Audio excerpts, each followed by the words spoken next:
ভারত ও পাকিস্তানে আকস্মিক বন্যা ও পাহাড়ি ঢলে ভয়াবহ পরিস্থিতি সৃষ্টি হয়েছে।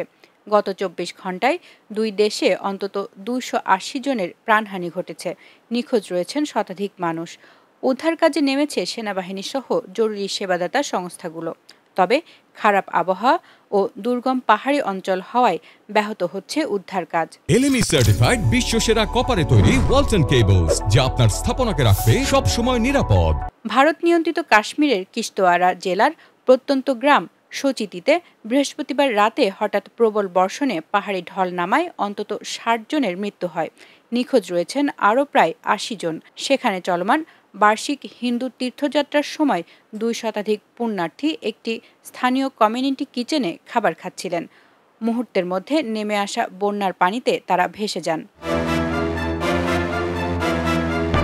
অন্তত ৫০ জনকে গুরুতর আহত অবস্থায় স্থানীয় হাসপাতালে ভর্তি করা হয়েছে। অনেককে কাদা, ধ্বংসস্তূপ ও ভাঙা সেতু থেকে উদ্ধার করা হয়েছে।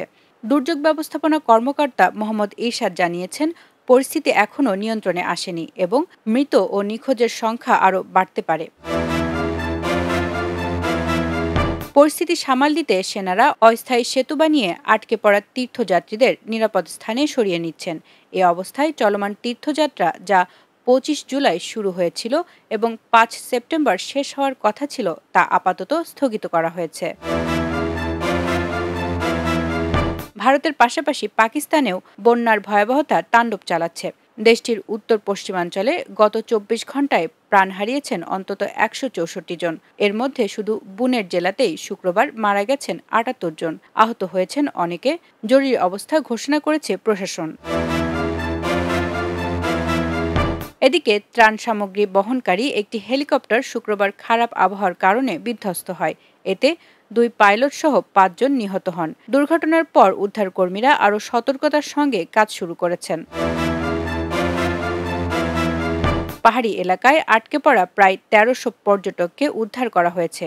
তবে নিখোঁজ রয়েছেন অন্তত ৩৫ জন। পাকিস্তানের দুর্যোগ ব্যবস্থাপনা কর্তৃপক্ষ জানিয়েছে, জুনের শেষ দিক থেকে এখন পর্যন্ত বৃষ্টিজনিত দুর্ঘটনায় দেশটিতে অন্তত ৪৭৭ জন প্রাণ হারিয়েছেন।